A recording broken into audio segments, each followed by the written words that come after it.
David avait voulu que l'Éternel s'occupe de lui. Alors lorsque l'ange était déjà descendu pour frapper Israël, l'Éternel en a aperçu et il a dit à l'ange, assez, n'avance pas à ta main.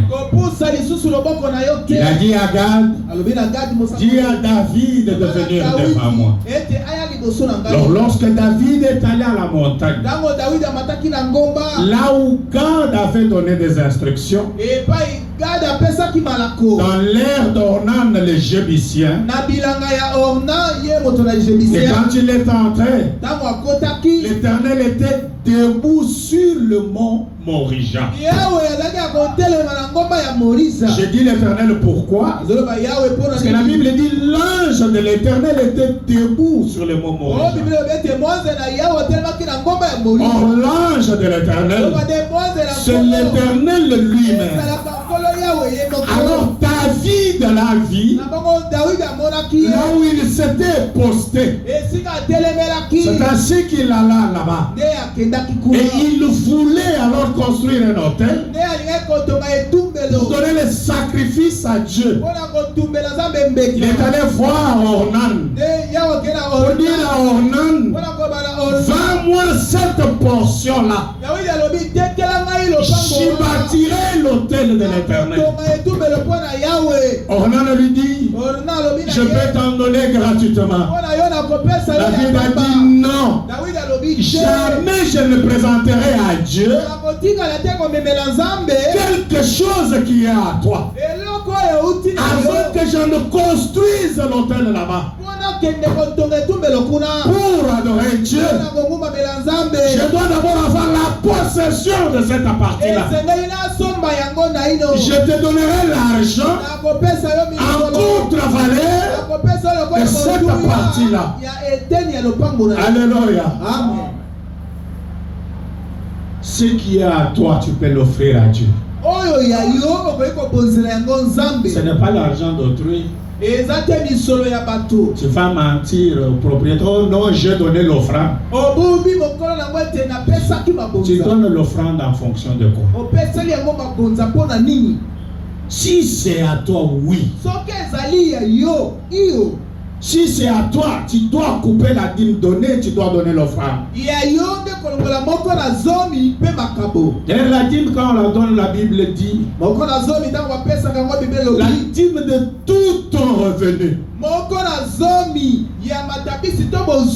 je touche un peu à ça. Parce que lorsqu'on va dans le temple, pour que votre adoration soit créée, cela est lié à des offrandes et à des dîmes. Et c'est ce qui va parfaire l'adoration. Alléluia. Amen. Ornan a cédé et David a acheté la portion. Et quand David achète la portion, il construit l'autel et il adore Dieu. David est passé. Maintenant, Salomon qui était indiqué par Dieu dans le règne dans son règne qu'il va construire, revient sur cette même montagne. Il trouve des repères et découvre que David, son père, y avait construit un autel. Alors il donne les indications pour qu'on construise le temple. Maintenant écoutez, maintenant cette montagne de Morija, là où Abraham avait donné son sacrifice, là où David a donné son sacrifice, se retrouva dans le lieu saint du temple de Salomon. Et pourquoi ceci était le type de Jésus? Parce que c'était le lieu où on allait pour mourir. Bien que la personne ne mourrait pas, Mais lorsque son sacrifice mourait, son sacrifice mourait en remplaçant cette personne qui était venue. Et Jésus étant venu, au lieu d'aller mourir à ce même endroit, on prend Jésus, stupéfiant le bouc d'Azazel, on va le tuer en dehors du camp. Et comme il mourait en dehors du camp, Dieu met à nu. Non, il dévoile. Il dévoile les lieux très saints, les lieux saints. Pourquoi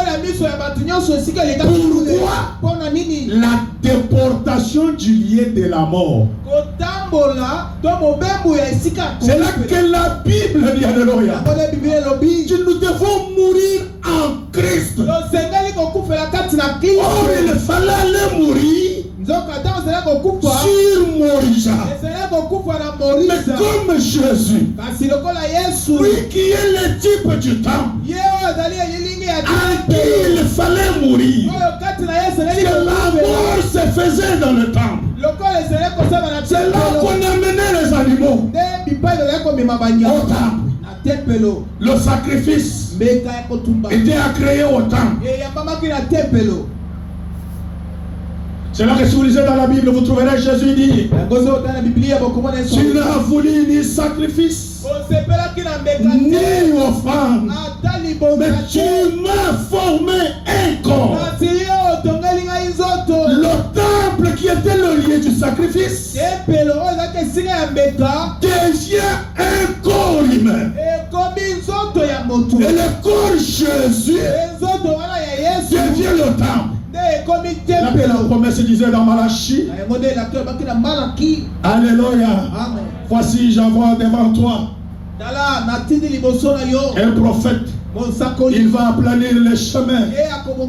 La Bible dit, et soudain entrera dans son temple le Seigneur que vous attendez. Or il y avait un temple, mais quand Jésus vient, on annonce que Christ viendra entrer dans son temple. Le Seigneur que vous attendez. C'est ainsi que si vous prenez Jean 4, à partir du 20e verset, Jésus sur la terre, connaissant que le temple était le lieu du rassemblement, le lieu exigé pour aller adorer, il est en train de parler avec la femme. C'est là que la Samaritaine lui dit, nos pères ont adoré sur cette montagne. La montagne qui était à Samarie. Mais vous dites que non, que le lieu où il faut adorer est à Jérusalem. Pourquoi? Parce que c'était le lieu que Dieu avait choisi. Je ne sais pas si vous voyez d'abord les tableaux. C'était le lieu que Dieu avait choisi. Lequel lieu était le type de Jésus. Mais vous dites que le lieu où il faut adorer est à Jérusalem. Jésus regarde la femme. Réveillez-vous, vous les musiciens. Réveillez les gars là qui est. Dis, mets-toi debout. Il regarde la femme et il lui dit, oh femme, lui dit Jésus, crois-moi, l'heure vient où ça ne sera ni à Jérusalem, ni sur cette montagne où vous adorerez le Père. Ce que Jésus savait, qu'aller au temple deviendra juste un coutume, et que Dieu ne créera pas, ni venir à la montagne là où ils étaient. Je suis en train de montrer ça pour aborder la deuxième partie. Parce que je parlais sur qui ce temple était la représentation. Avant de commencer à parler maintenant de la construction. Qu'il revient. Elle est déjà venue. Où ça ne sera, où les vrais adorateurs adoreront le Père en esprit et en vérité. Il dit car ce sont là les adorateurs que le Père demande. Écoutez Jésus ce qu'il dit. Dieu est esprit. Et il faut que ceux qui l'adorent l'adorent en esprit. C'est cela que je suis en train de vous dire qu'on aura modifié certaines parties. Parce que nous devons parvenir à entrer en esprit. De manière que même quand on prêche, avant la prédication, on entre en esprit par l'adoration. Et après la prédication, on demeure dans l'esprit et on sort dans ces conditions. Et parce que quand vous êtes dans la dimension des esprits, laissez-moi vous dire, si vous êtes un adorateur véritable, vous devenez maître des esprits. Ils t'apercevront en route.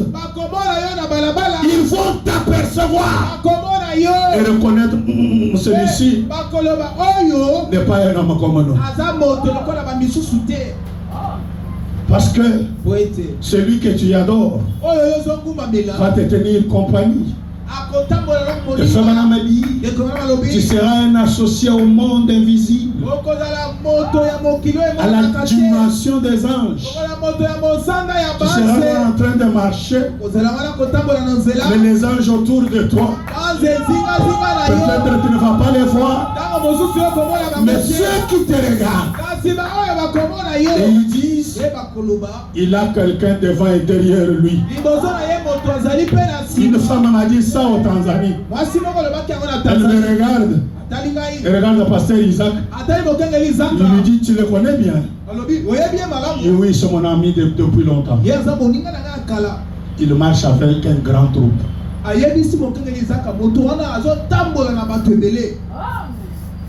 Maintenant, le pasteur Isaac me regarde, il me dit, elle dit que tu marches avec beaucoup de gens. Je dis oui. Il dit oui, moi par mon nom Israël. Et depuis que j'écris, j'ai toujours un peloton qui marche avec moi. Amen. Amen. Écoutez, maintenant j'introduis par ici pour commencer cette partie. Pour confirmer ce que je dis de Jésus. C'est ce qu'il était le tabernacle de Dieu. Je vais lire dans les fonds de Katara du 20 juillet 54. Que Dieu m'aide pour que j'aille un peu lentement. Mais néanmoins, je ne suis pas un orthodoxe. Non orthodoxe catholique. Parce que les orthodoxes, quand ils disent je dis mais il sera toujours dans si l'esprit m'emporte, je me laisse emporter. Et si je prévoyais une peine contre quiconque ici et regarderait cette lumière là, là c'est Frère Branham qui parle, et que quelqu'un regardait là, il dit ici on met peut-être la lumière là-bas et on dit quiconque va regarder là-bas il aura une peine de mort. Je donne l'exemple parce que c'est ce qu'il est en train de dire.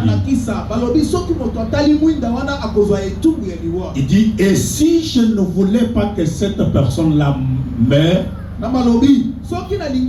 que la personne qu'on condamne, je regarde déjà, c'est libre. Non, celui-là ne va pas mourir. Frère Branham m'a dit, si je ne veux pas que cette personne-là meure et que je voulais les racheter, je ne pourrais pas demander à mon cher ami, frère Mou, ou de prendre sa place ou la place de cette personne-là. Je condamne quiconque regarderait là-bas. Je dis ici, il regarde là-bas, il va mourir. Et je constate que celui qui a regardé là-bas, c'est un ami que je ne veux pas qu'il meure. Febana m'a dit, si je trouve qu'il ne peut pas mourir, je n'irai pas pointer quelqu'un d'autre pour qu'il meure à la place de celui-là. Là, je vais le racheter moi-même. Il dit, je ne pourrais pas demander à frère Joseph de prendre sa place. Je serais injuste si je demandais à mon garçon ici, Billy Paul, de prendre sa place. L'unique moyen pour moi de faire cela avec justice, c'est de prendre moi-même sa place. Frère m'a dit, c'est l'unique moyen pour moi de pouvoir m'y prendre et être juste. Il dit, et Dieu est juste. Voyez à quoi il allait. Il dit, et Dieu est juste. Comment? Dit, Dieu est descendu. Il s'est formé un corps. Il s'est formé lui-même un tabernacle dont il a été formé. Étienne a dit, mais maintenant on n'habite pas dans ce qui est fait de main d'homme. Tu m'as formé un corps, c'est vrai. Dieu s'est formé lui-même un corps dans lequel il a habité. Et ce corps était son propre fils, Christ Jésus. Dieu habitait en Christ, réconciliant le monde avec lui-même. Nul n'a vu le Père à aucun moment.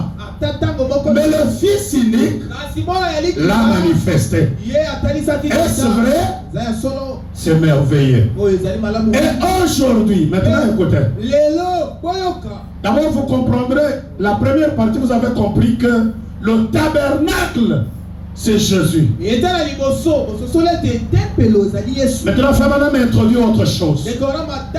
Il dit, et aujourd'hui, eh bien, je sais que certains parmi vous, les bien-aimés de la science chrétienne, vous seriez en désaccord là-dessus. Mais lui, et uniquement par ce moyen-là, et par l'offrande du sang de Jésus, que l'homme est sauvé et guéri. C'est l'unique moyen par lequel cela peut se faire, mes amis. Écoutez, et quand Jésus était ici, sur cette terre, il était le modèle de ce que Dieu fera ou ce que Dieu sera. Jésus était le type ou le modèle de ce que Dieu sera quand il viendra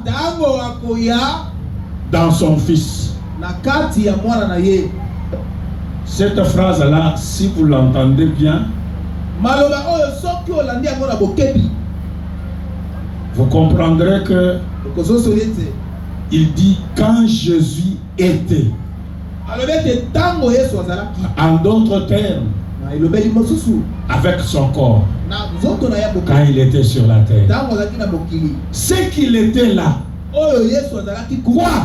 Le tabernacle. le lieu d'habitation de Dieu. Cela est le modèle de ce que Dieu sera aujourd'hui. Ou quand il reviendra dans son Fils. C'est que Jésus va revenir dans son Fils. Parce que Christ Jésus, quand Jésus reviendra, que Jésus vient dans son Fils, le Fils là sera le tabernacle.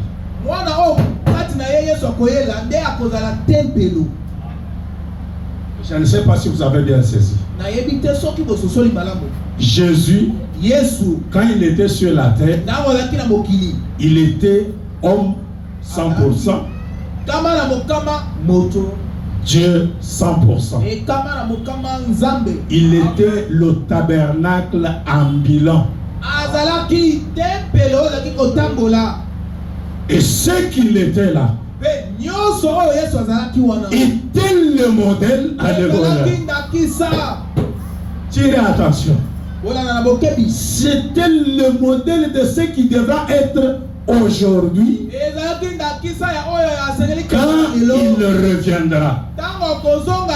En d'autres termes, Dieu dans un tabernacle ambulant. Alléluia. Je continue pour que vous puissiez mieux comprendre. Le Saint-Esprit est maintenant ici sur terre. Il rend un peu clair. Le Saint-Esprit est maintenant ici sur terre. Mais Jésus-Christ est assis au ciel, à la droite de la majesté divine, au-dessus de tous les anges et les archanges, et de tout. Jésus n'était pas sur la terre, assis au trône, pendant que lui dit, c'est maintenant il devait venir dans son Fils. En d'autres termes, Dieu descendant dans un tabernacle ambulant. Écoutez, je prends les actes du Saint-Esprit pour que vous puissiez mieux saisir. Du 19 décembre 1954, je vais lire le paragraphe 77 à 78. J'aimerais que vous remarquiez un très beau tableau ici. Parce que c'est cette partie que je lis de 77 ici qui va nous concerner. J'ai l'impression le mercredi, la nuit du mercredi. Et quand ils se mirent à construire le temple, les pierres étaient taillées à plusieurs endroits. Ici et là.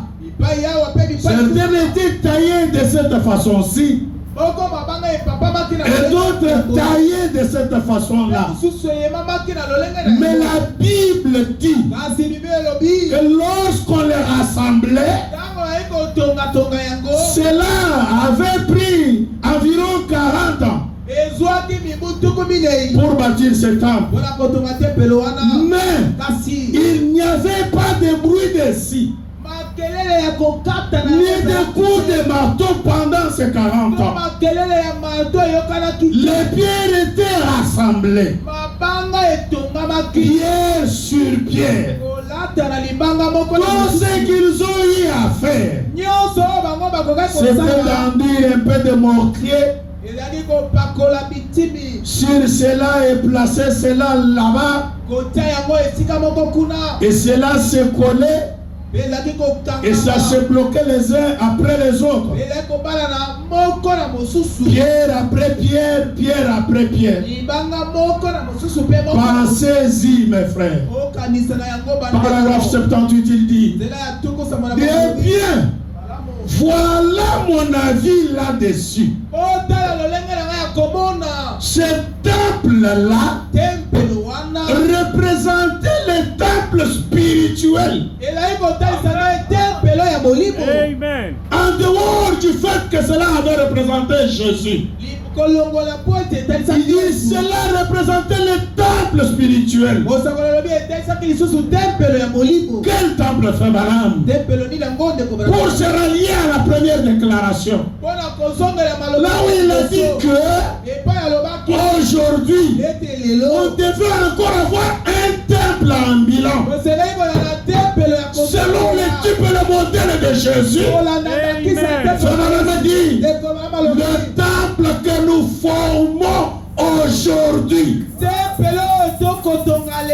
c'est que nous quittons le temple Jésus, on fait un pas, on arrive au temple ambulant d'aujourd'hui. Je me dis, ils entraient dans le temple pour leur bénédiction. Quand les hommes et les femmes allaient au temple, ils y allaient, c'était pour leur bénédiction. Et nous sommes baptisés pour former le temple de Dieu, le corps de Dieu, le corps de Jésus-Christ.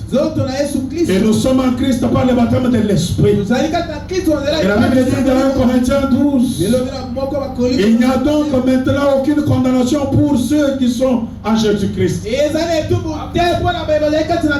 dit Romains 8:1. Et il ajoute, il dit, et ceux qui ne marchent pas selon la chair, et qui marchent selon l'esprit, ils désirent des choses spirituelles. Ils ne se soucient pas des choses charnelles. Ma chair dit, je suis trop fatigué. Mais l'esprit dit autre chose. Alléluia. Amen. Donc si vous comprenez ici, on quitte le premier temple, on passe au deuxième temple. Or c'est le deuxième temple que les gens étaient venus voir lorsque Zorobabel le reconstruisait. Il disait, qui est ceux qui sont les vivants qui avait vu ce temple dans sa première gloire? Faut-il réussir?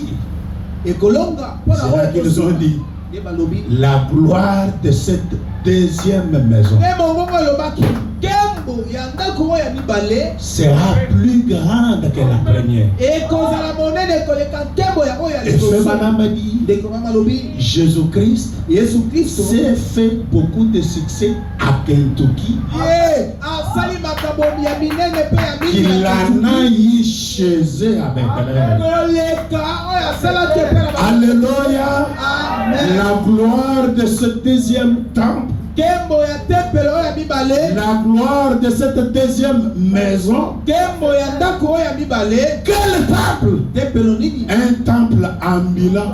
La gloire de cette deuxième maison sera plus grande que la première. Mais qui fera la gloire de cette maison? Celui-là qui vécut dans le corps de Jésus. C'est le même qui est revenu à l'hémisphère ouest. C'est là que je vous disais, Dieu parle dans la nature, il parle au ciel et il parle par ce prophète. Si vous allez en Israël, vous trouvez que le mur de lamentation, là où les hommes, les juifs et les gens trouvent des réponses aujourd'hui, c'est le mur de la partie occidentale. Allez vérifier ce que j'ai dit, vous trouverez ça. Le temple tout entier a été détruit, accomplissant ce que le prophète a dit. Dieu quitte l'hémisphère oriental et il est resté à l'hémisphère occidental.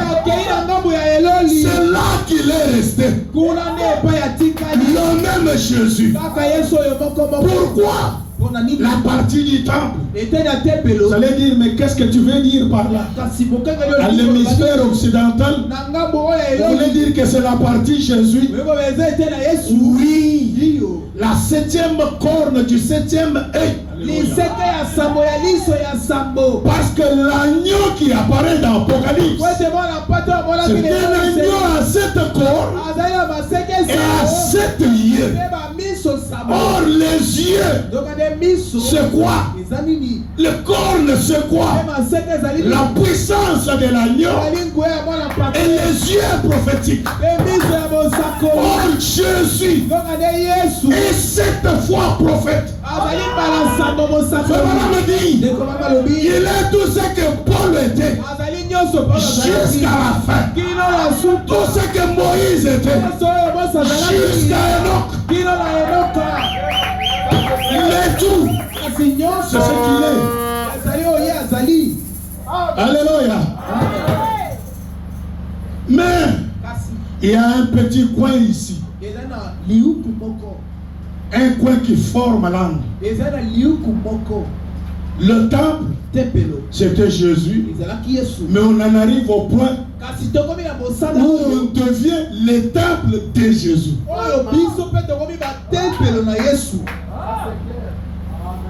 On parle comme ça des temples. Jésus. Mais on arrive au coin. On tourne. L'angle droit. On commence maintenant. Là, on devient nous-mêmes le temple. Oh. Un homme peut représenter tout Péniel.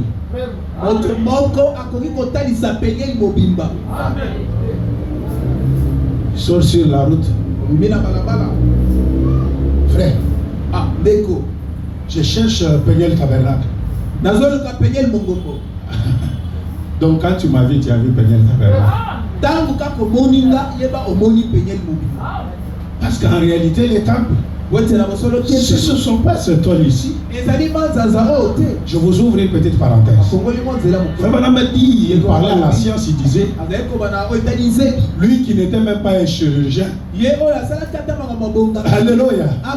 Mais il regarde les chirurgiens, les cardiologues. Il leur parle avec précision. Vous savez, dans le cœur, au milieu là, il y a un endroit vide. Ni le sang, ni l'eau, ni les lésions ne traversent pas cet endroit. Les chirurgiens le regardent. Mais comment est-ce que tu peux dire ça? Ce n'est pas vrai. Dis non, là, cet endroit-là, c'est le lieu d'habitation de l'Esprit de Dieu. Les chirurgiens partent, ils les révisent. Un jour, frère Madame se lève encore, il leur dit, les facultés de l'homme qui pense ne sont pas dans la terre. C'est dans son cœur. Non loin de cet espace vide. Ils ont refusé. Vers les années 65, les hommes de la science commencent à dire qu'il semble que les facultés mentales de l'homme sont dans son cœur. Un chirurgien cardiologue, chirurgien opère, il trouve que dans le cœur, il y a un endroit. Écoutez maintenant comment il prononce. Un espace entrouvert. Donc entrouvert, c'est-à-dire c'est fermé de côté et fermé de côté, mais au milieu là c'est ouvert.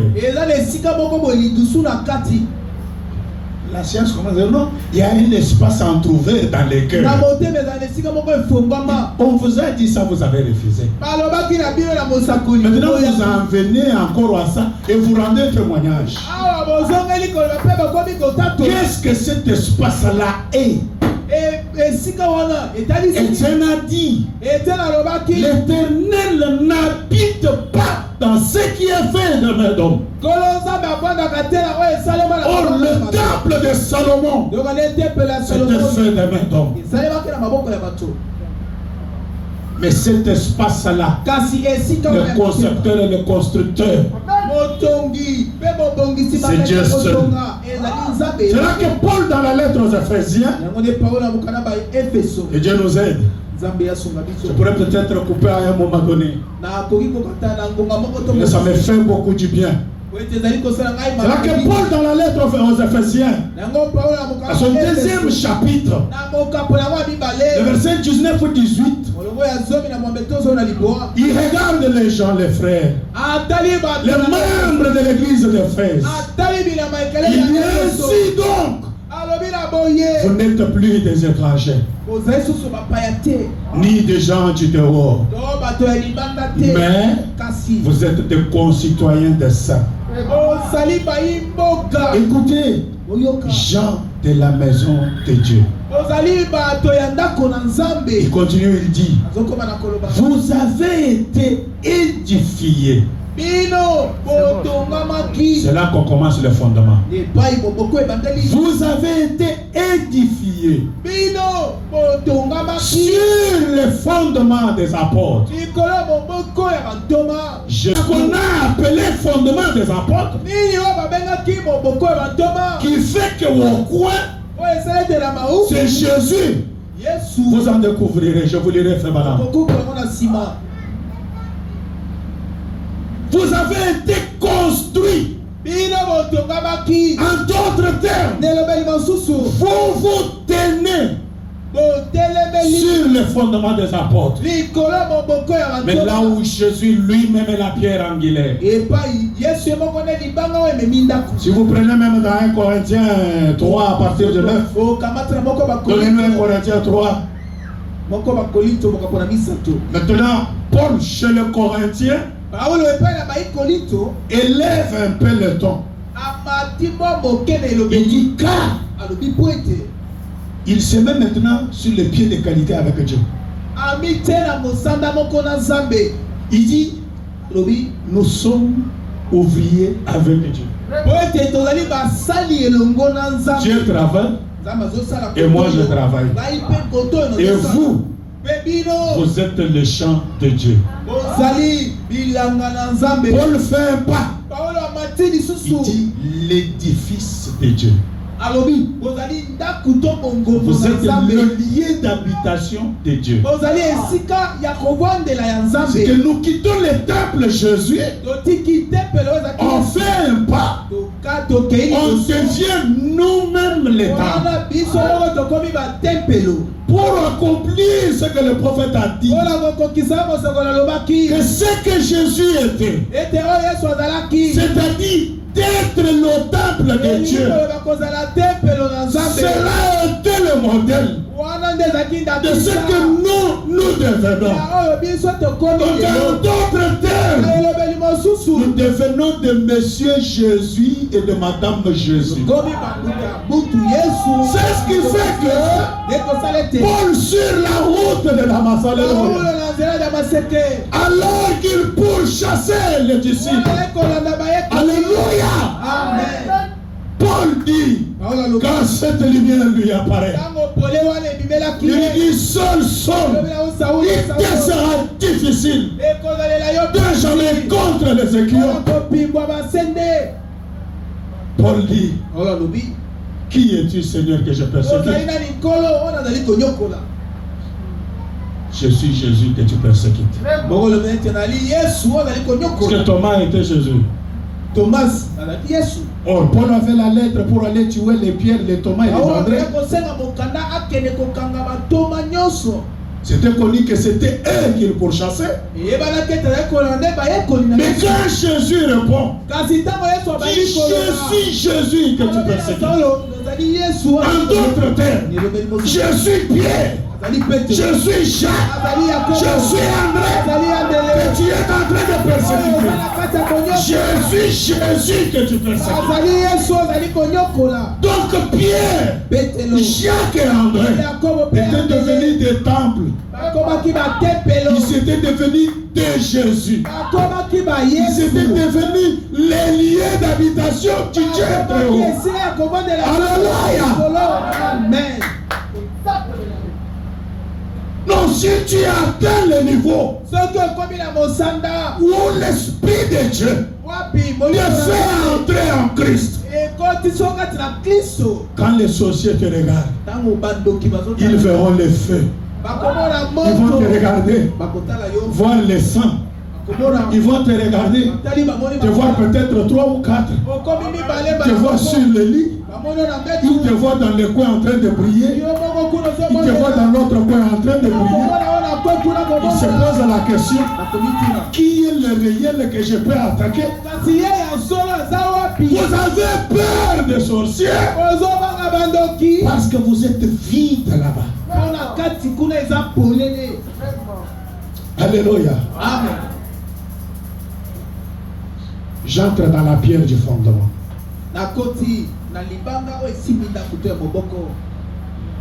Par définition, la pierre angulaire,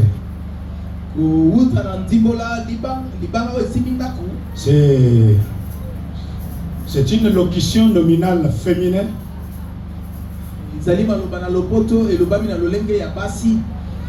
un élément fondamental sur lequel repose l'existence ou le succès de quelque chose.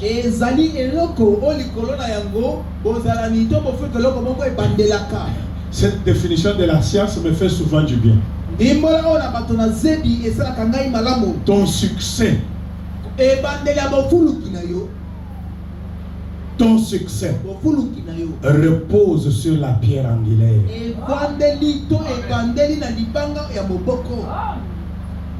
Pour que tu sois soutenu debout, ça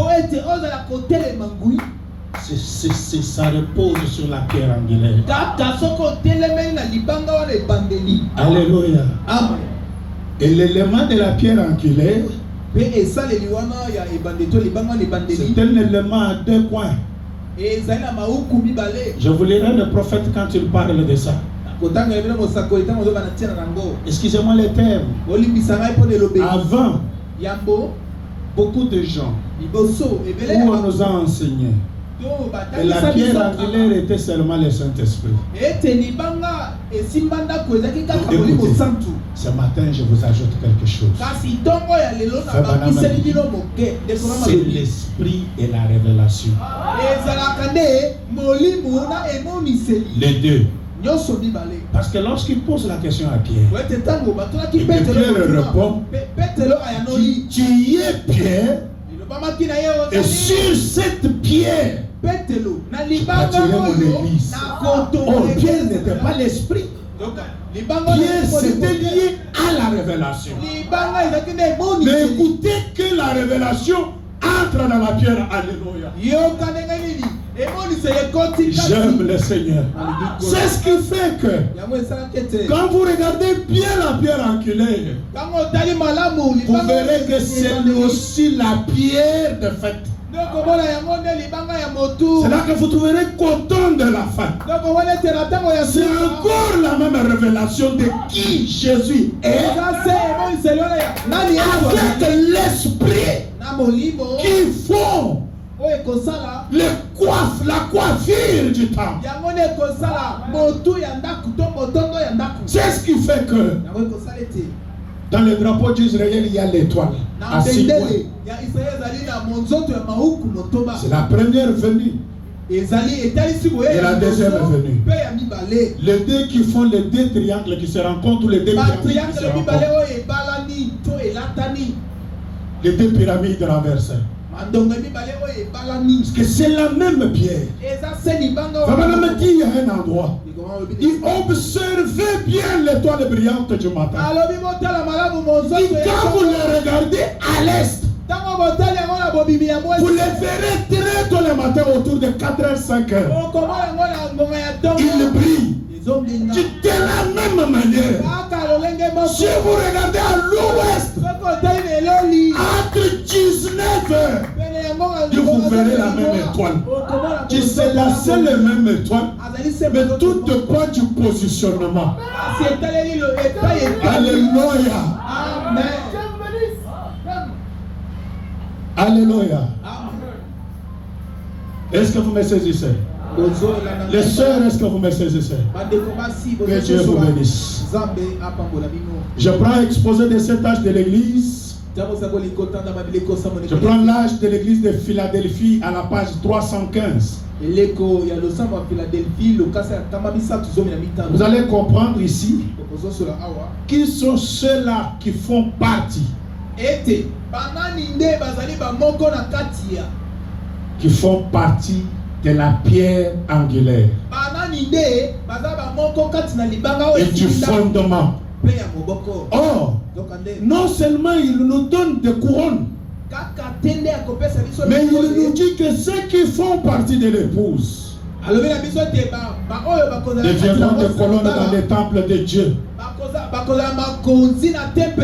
Mais qu'est-ce que le temple de Dieu? Jésus parlait de son corps en disant que c'était le temple de Dieu.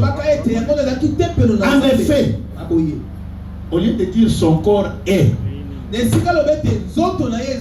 il dit son corps était le temple de Dieu. Mais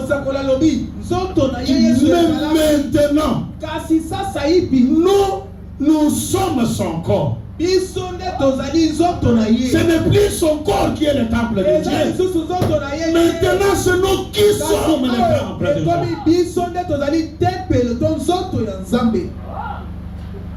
Dites à ta voisine, dites à ton voisin, maintenant c'est nous qui sommes les temples. Mais maintenant, c'est nous qui sommes son corps. C'est la vraie église qui est le temple de Dieu par le Saint-Esprit qui est à nous. Celui qui viendra, il en fera une colonne dans ce temple. Mais qu'est-ce qu'une colonne? Une colonne, en fait, c'est une partie de la base. Car elle soutient la superstructure. Que la partie élevée. Il met le vainqueur sur le même plan que les apôtres et les prophètes.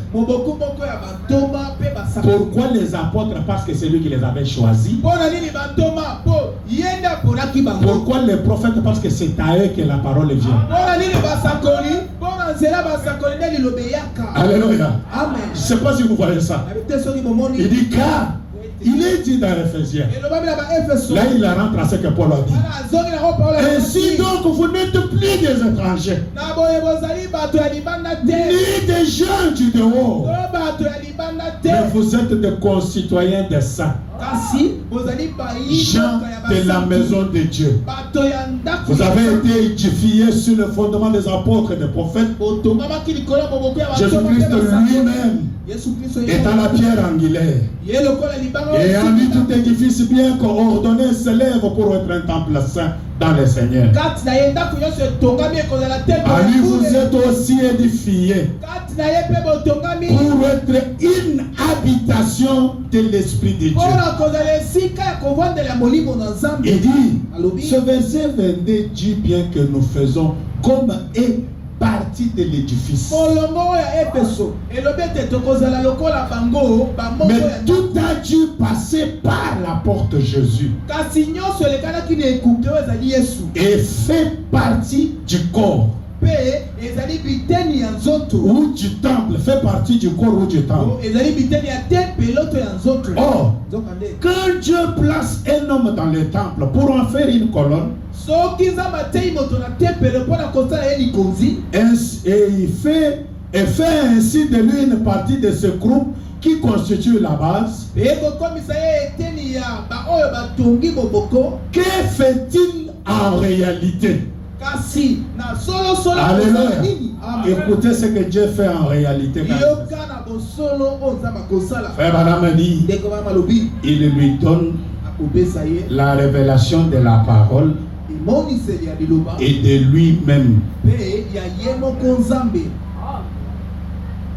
Donc en d'autres termes, Dieu se révèle à cet homme-là.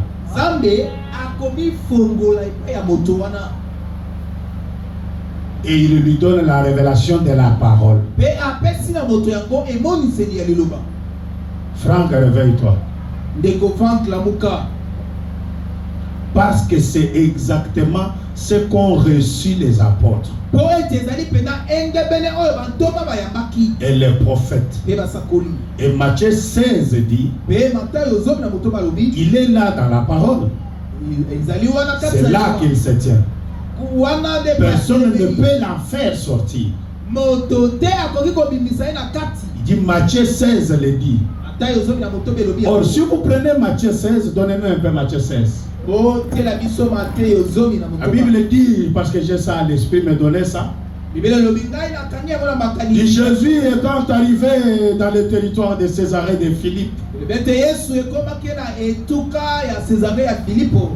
Écoutez la partie du fondement. Or, tout ce temps, on a cru seulement que c'était seulement le Saint-Esprit. Or, ce sont les deux. Que la pierre angulaire ne peut pas avoir un seul aile. Il doit avoir deux ailes. L'aile qui va se côté ici et l'aile qui va cet autre côté pour faire un angle. On l'appelle pierre angulaire. Alléluia. Alléluia. Écoutez, donnez-nous Matthieu 16. Jésus étant arrivé dans le territoire de Césarée de Philippe, allez-y rapidement, demandant à ses disciples, alléluia, demandant à ses disciples, qui dit-on que je suis? Moi, le Fils de l'homme. Il leur répondit 14. Il leur répondit, les uns disent que tu es Jean-Baptiste. Donc écoutez, ce qui était la base des prophètes et des apôtres.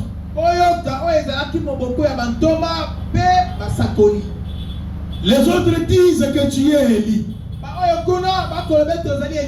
Les autres disent que tu es Jérémie ou l'un des prophètes. Et vous, leur dit-il, qui dites-vous que je suis? Simon Pierre répondit, tu es le Christ, le Fils du Dieu vivant. Jésus reprenant ma parole, lui dit, tu es erré Simon, fils de Jonas, car ce ne sont pas la chair et le sang qui t'ont révélé. C'est mon Père qui est dans les cieux. Et moi je te dis que tu es pierre. Et que sur cette pierre, je bâtirai mon église. Et que les portes du séjour de mort ne prévaudront point.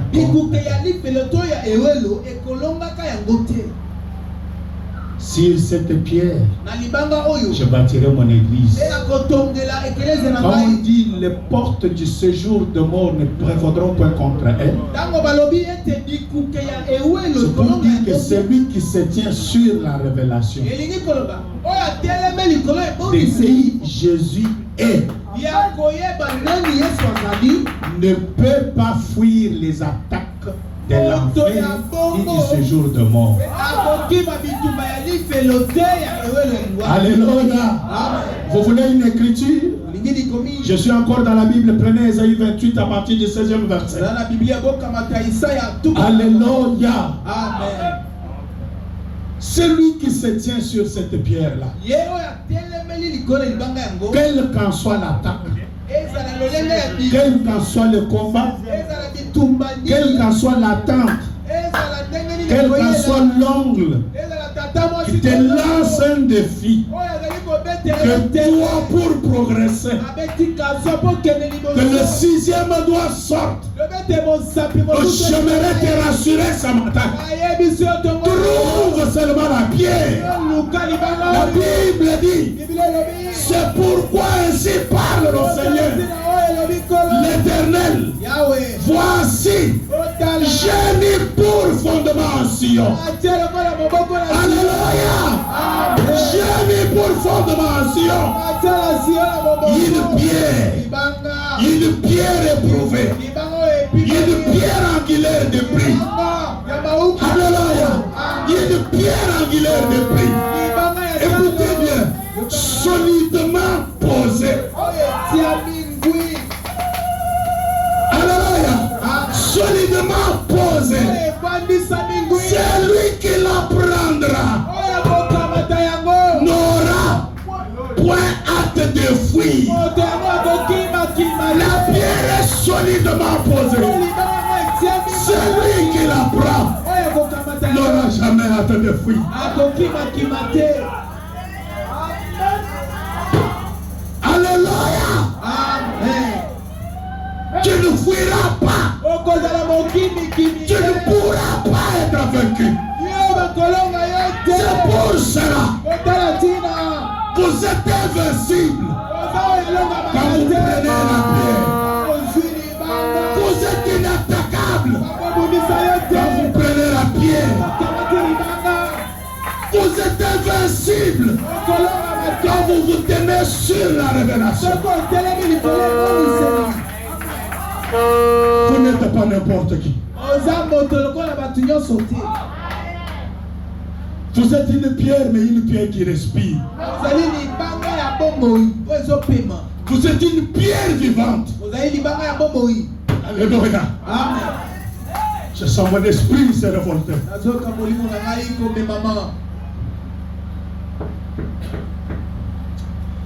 Je prends Jéhovah Jireh du 9 février 61.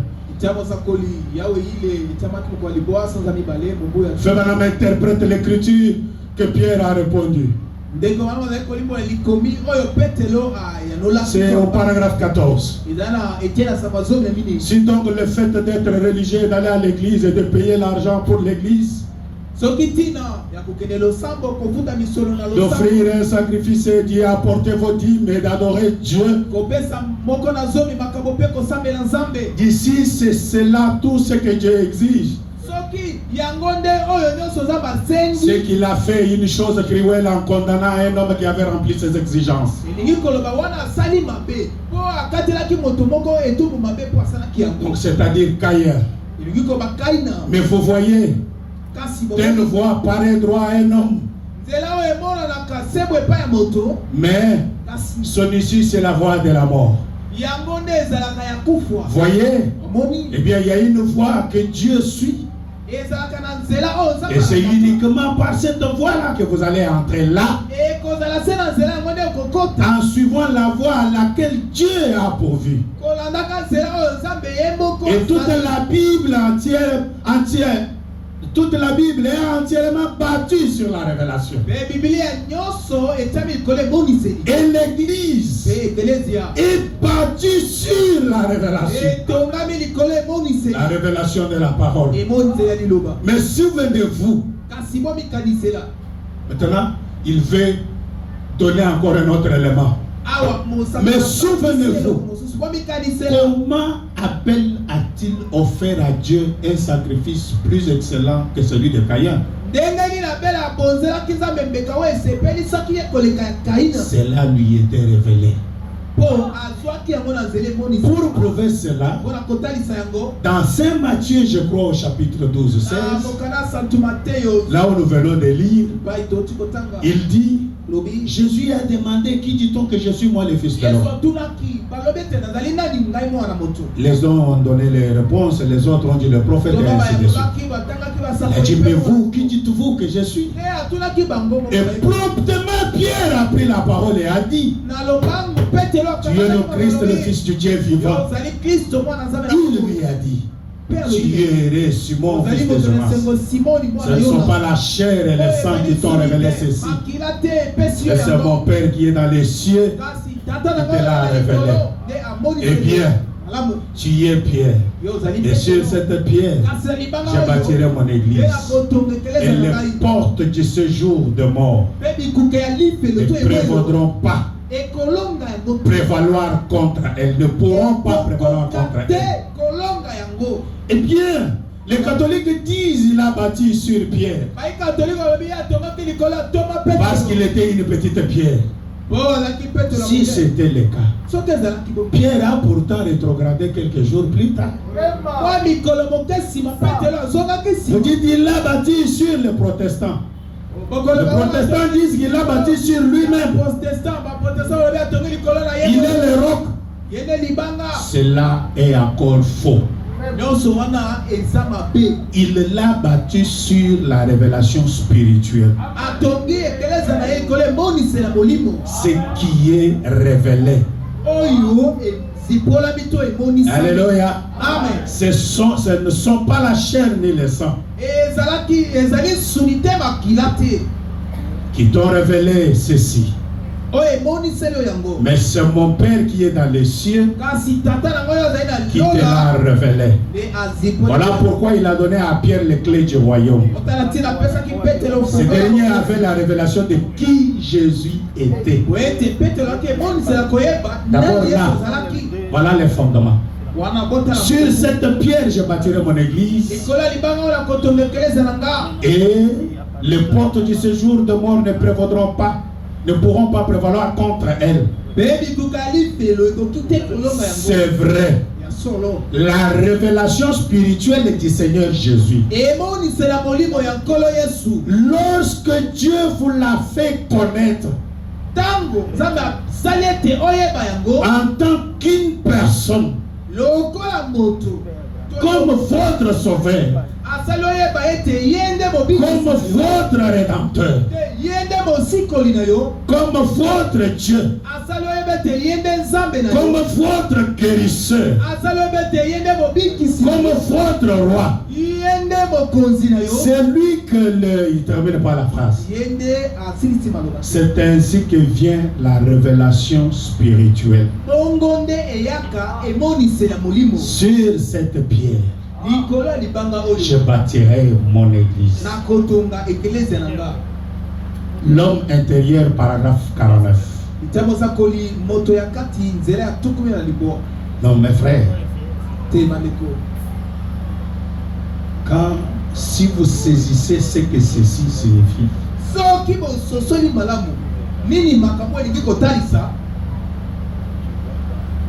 je ne crois pas que vous pouvez avoir peur de prononcer la parole.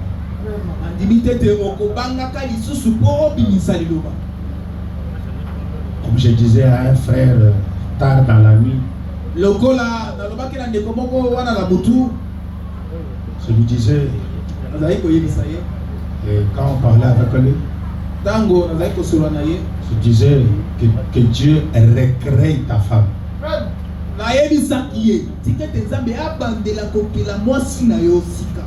Je lui dis parce que Ferrana m'a dit que la guérison divine, c'est une nouvelle création. C'est que dans la guérison divine, si vous croyez sincèrement, Dieu peut t'enlever le rein et te donner un autre. Un jour, j'ai prié pour une soeur. Pendant que je priais pour elle, elle a ouvert les yeux et m'a regardé.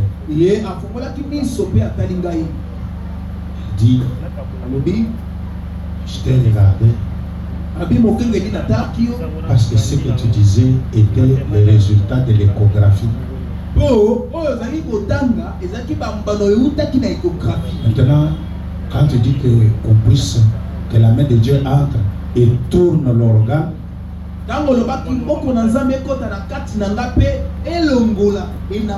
non, tourner. Or, à l'échographie, on m'avait dit que l'organe était dans une position renversée. Alors, ça veut nouer la partie.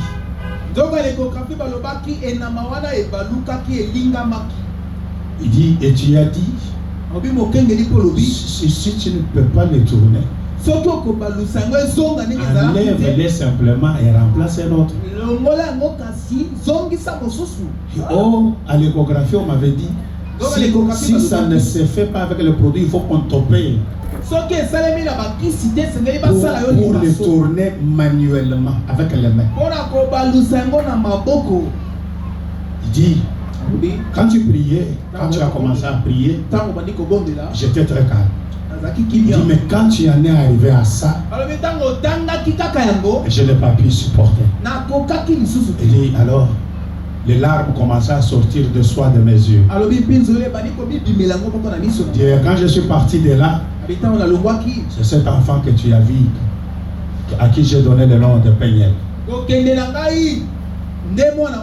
C'est une sœur de l'espérance à Bernard. La guérison divine, c'est une nouvelle création. Alléluia. Et quand vous faites partie de l'église, tu peux parler au nom de celui qui habite en toi. C'est là que certaines sont allées à gauche, certaines sont restées sur la droite. Parce que l'Écriture dit, celui qui jure par les temples. Alléluia. Jure par celui qui habite dans le temple.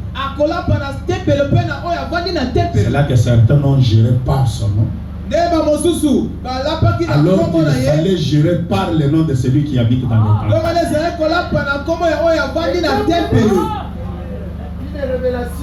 Alléluia. Là que vous avez vu les gens prier au nom de Branham. Alors que c'est un temple, il fallait prier au nom de celui qui habite le temple.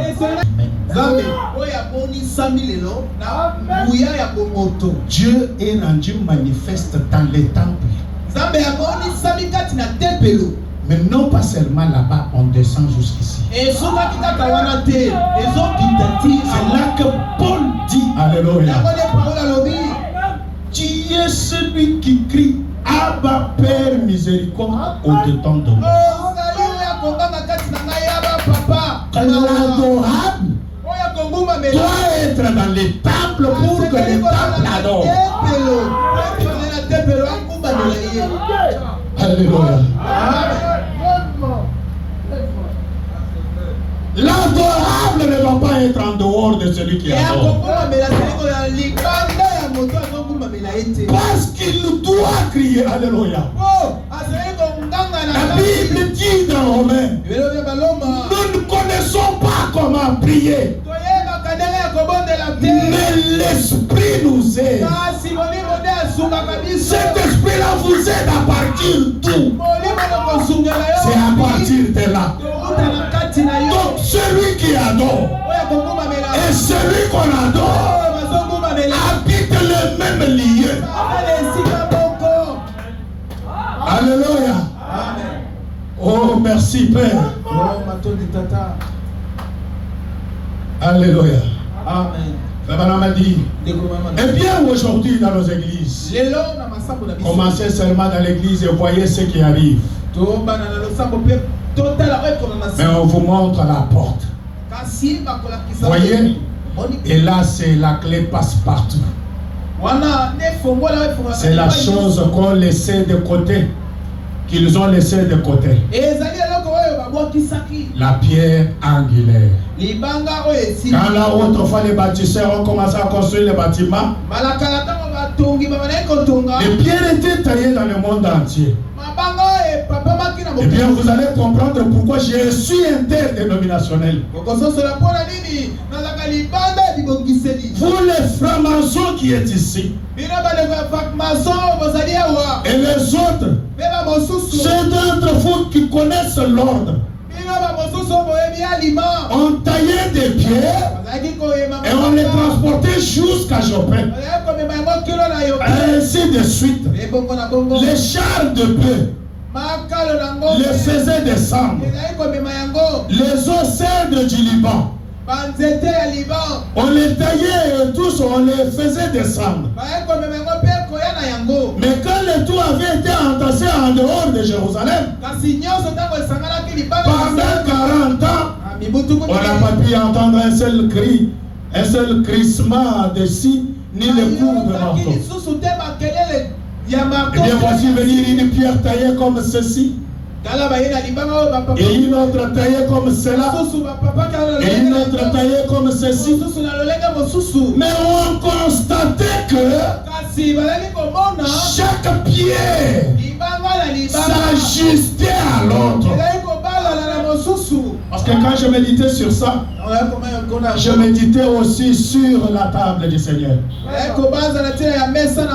Qu'est-ce que cela signifie? La table du Seigneur est l'expression de l'unité. Pourquoi l'unité? Tu mettras la main et je mettrai la main.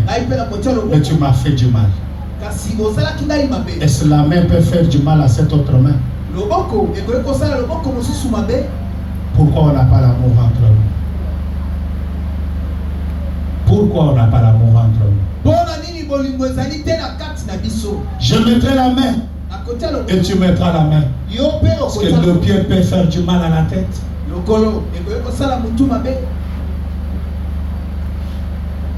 Pourquoi on n'a pas l'amour? Pourquoi on n'est pas unis? Or, nous sommes le parti d'un seul et même corps, le temple de Dieu. La Bible le dit, Fébalam le dit aussi, que les pierres s'emboîtaient les unes et les autres. C'est salué dehors ici pour les sœurs ici. C'est un péché grave. Elles sont tout le temps fatiguées, tout le temps pressées. Mais les pierres s'emboîtaient. Réveillez la femme de Kabambisi. Les pierres s'emboîtaient. Comment toi tu ne peux pas embrasser cette autre soeur? Quand vous vous saluez, saluez-vous de manière à ce que la lame des rasoirs ne peut pas passer entre vous deux. Ce n'est pas comme ça. Prends ma main, comme ça. Ben, je sais. Tu tends la main, tu regardes là-bas. Qu'est-ce que tu crois? Bobi Ladawa existait dans ce pays. On l'a transporté par un cortège de 4 ou 5 Mercedes. Mais aujourd'hui, on la salue. Elle qu'on ne pouvait pas toucher la main. Qu'est-ce que tu crois de toi-même? Paul ne dit-elle pas dans la Bible? N'ayez pas une autre opinion de vous-même. Alléluia. N'ayez pas une autre opinion de vous-même. Tu as peut-être tes moyens. Tu as peut-être tes beaux habits. Mais cela ne fait pas de toi la fille de Dieu supérieure par rapport aux filles de Dieu inférieures. Cela ne fait pas de toi le fils de Dieu supérieur par rapport au fils de Dieu inférieur. Jugez-vous vous-même afin qu'on ne vous juge pas. Que Dieu nous aide. Les pierres étaient taillées partout. Tu croises un frère, je ne sais de n'importe quel tabernacle. Nous sommes les croyants des pasteurs israéliens. Tu vois les autres inférieurs. Qui t'a dit que le pasteur israélien est supérieur? Pour votre information, je suis l'un des pasteurs le moins considéré.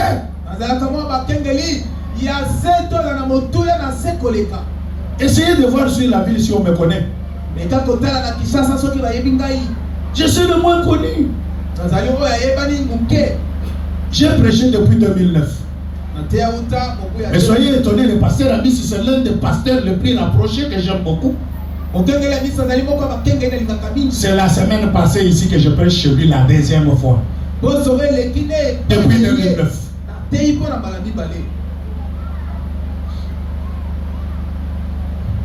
Considérez même votre voisin qui est femme libre là.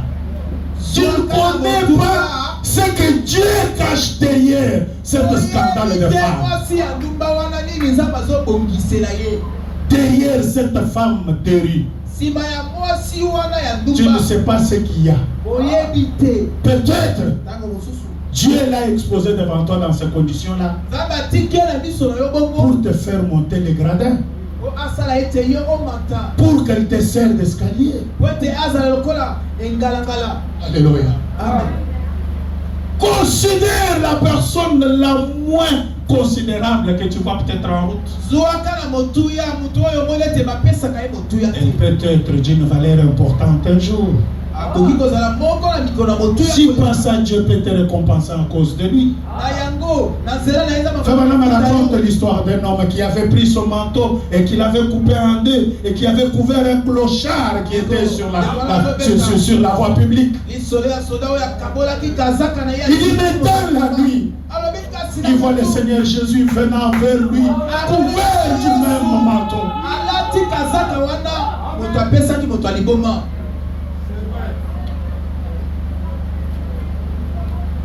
Que Dieu nous fasse miséricorde.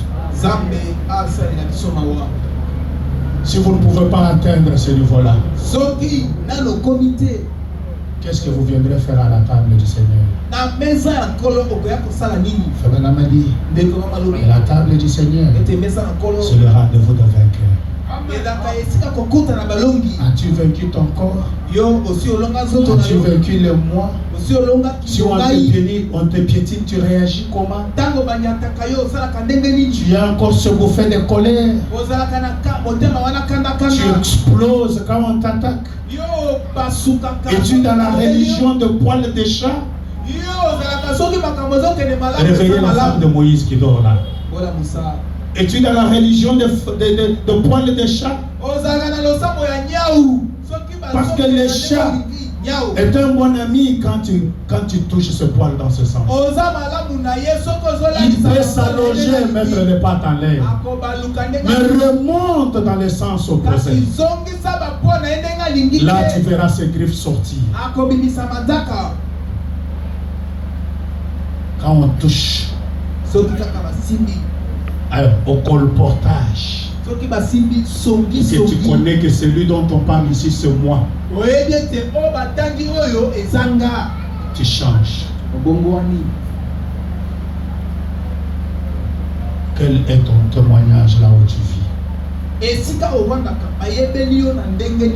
Peut-on dire de toi la même chose que nous pouvons dire de toi ici? Parce qu'ici on vous voit saint. Si on vous voit saint, mais êtes-vous réellement saint comme vous apparaît? Ou bien vous êtes de ceux que la Bible dit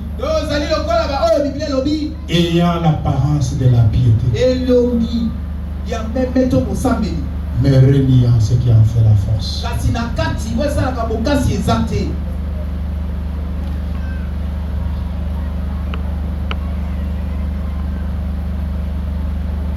Fabana m'a dit, chacun de nous a une place dans ce bâtiment. Le temple de Dieu. Chacun de vous a une place dans ce temple. Nous ne sommes peut-être pas comme l'autre, mais nous avons une place à occuper ici. Chaque chrétien né de nouveau. C'est que vous êtes appelés à avoir chacun sa place. Et il faut que celui qui doit être à tes côtés te supporte dans quelque chose, parce que toi aussi on te supporte dans quelque chose. Et Paul dit, alléluia, supportez-vous les uns les autres. Or les pierres s'emboîtaient, c'est-à-dire le côté de la pierre droite est ressorti un peu comme ça. Observez bien. Et le cal qui ressort ici doit se caler quelque part. De son côté ici, son cal qui est au-dessus fait le support de la pierre qui est là-bas. Et cette pierre-là met aussi son cal au-dessus. Et les pierres s'emboîtaient ainsi les uns les autres. Les pierres se supportaient. Fabana dit que les brebis, alléluia, quand il fait chaud, l'un produit l'ombrage pour l'autre. Je pourrais parler de la sœur Bright. Alléluia. Fabana dit cette sœur avait pour travail alléger la vie aux autres. Je vous amènerai cette écriture-là. Il avait pour rôle alléger la vie aux autres. Combien tu as déjà allégé la vie de quelqu'un?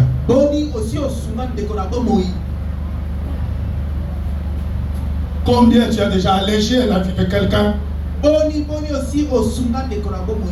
Est-ce que tu ne connais pas 2, 3, 4 personnes qui passent des journées affamées, mais que jamais tu n'as aidé, même avec un $10, même avec un $20, même avec 5 000 francs? Oh mes frères, les pierres s'emboîtaient et se supportaient les uns les autres. Il est dans les temps de chaleur. Les animaux, quand ils sont ensemble, leur produit l'ombrage pour l'autre. Et l'autre produit aussi l'ombrage pour l'autre. Il y a autant de froid. Ils se collent les uns les autres pour se transmettre la chaleur. Combien toi tu as déjà transmis la chaleur à quelqu'un?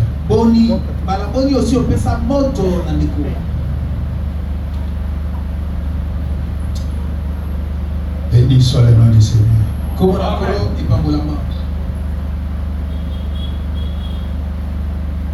Écoutez, je vais arrêter.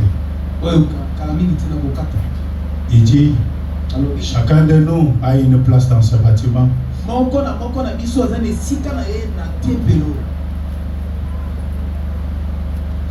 Nous sommes peut-être pas comme l'autre, mais nous avons une place à occuper ici, chaque chrétien. Il est bien les bâtisseurs, pendant qu'ils commençaient à avancer, ils sont tombés sur une pierre ayant une forme bizarre. Et ils nous ont dit, nous ne pouvons pas l'utiliser, nous ne pouvons pas utiliser ça. Cette pierre ne sert à rien. C'est une pierre drôle. Ils l'ont jetée quelque part dans un tas de mauvaises herbes. Et ils l'ont jeté. Ils ont continuellement, ils ont finalement, et ils ont progressé dans la construction de leur bâtiment. Et finalement, ils se sont rendus compte, quand ils sont arrivés à un certain niveau, ne pouvant pas aller loin, ils se sont arrêtés. Parce qu'ils ne pouvaient pas aller loin. Et la pierre même qu'ils avaient rejetée était la principale des langues. Frère Anamadi, c'est là qu'on en est aujourd'hui.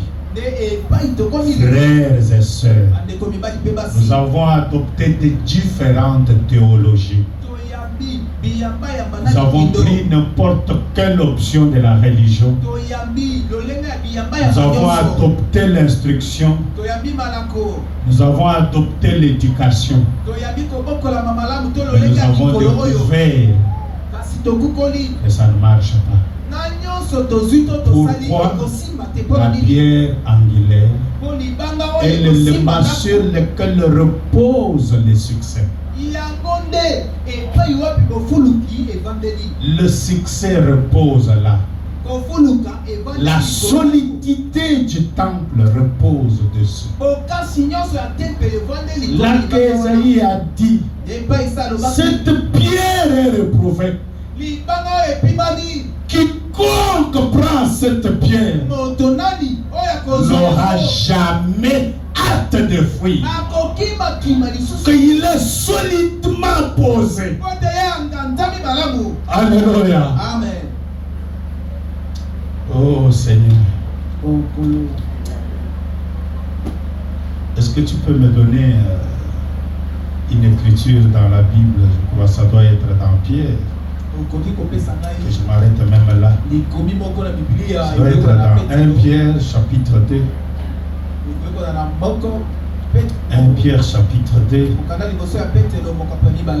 voyez là-bas 1 Pierre chapitre 2. Prenez à partir de 3. Prenez pas à partir de 3. Je vais lire à partir de 3.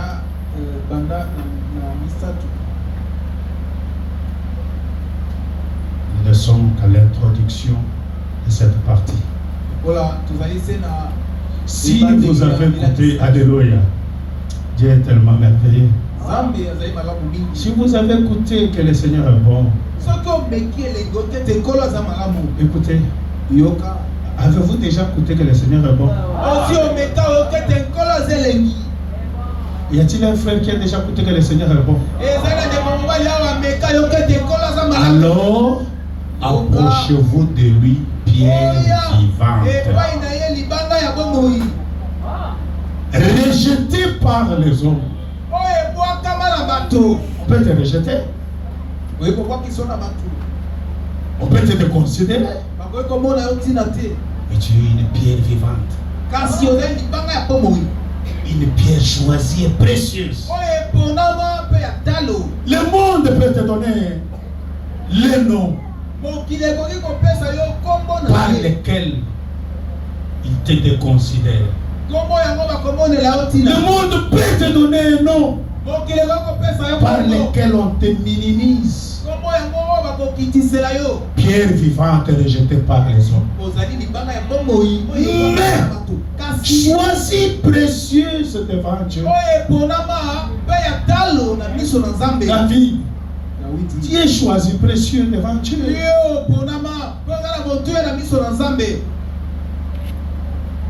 Janon, tu es choisi précieux devant Dieu. Vous êtes choisis précieux devant Dieu. Vous-même comme des pierres vivantes. Paul dit, et Pierre dit dans sa lettre, édifiez-vous pour former une maison spirituelle. Pour que vous soyez les lieux d'habitation de Dieu. Édifiez-vous pour former une maison spirituelle, un sacerdoce. Or, quand on parle du sacerdoce, on voit un niveau élevé de la sacrificature.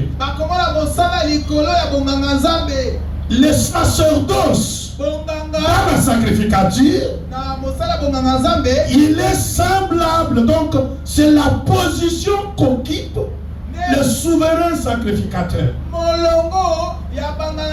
la lignée de cet office. Parce que c'est le seul qui offrait des victimes à Dieu et qui entrait derrière lui. Alléluia. Donc, voyez là où Pierre vous place. Il vous place dans une position qui fait que vous avez l'accès dans le lieu très saint.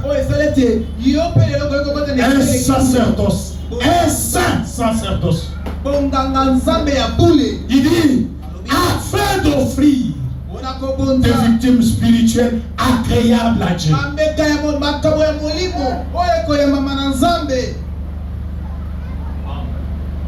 Par Jésus-Christ. Vous n'êtes pas n'importe qui. Est-ce que vous pouvez vous tenir debout? Il continuait, il dit, car il est dit dans l'écriture,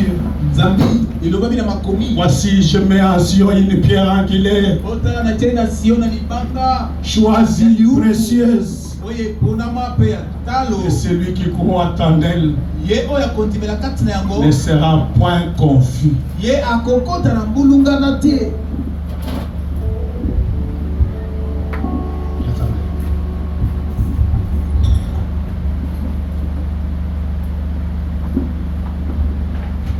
Méditez minutieusement.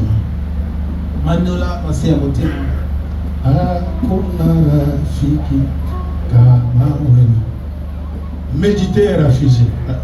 Méditez minutieusement. Frères et sœurs, vous êtes des concitoyens de ça. Vous n'êtes pas n'importe qui.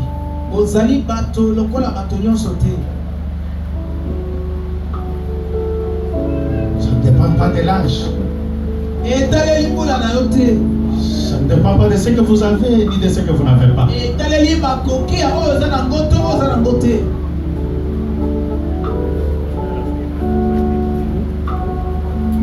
Pendant que tu vas fêter chez toi, que tu vas manger, que les choses vont même rester, que tu vas chauffer après-demain et que tu vas jeter d'autres.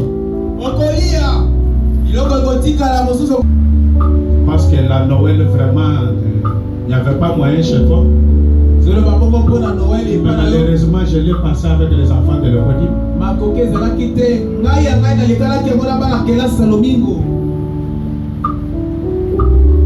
Mes frères, mes sœurs, je vais vous amener dans une dimension. Vous devez connaître que vous êtes un porte-bonheur. Vous n'êtes pas n'importe qui. Vous êtes un concitoyen de ça. Les gens de l'intérieur.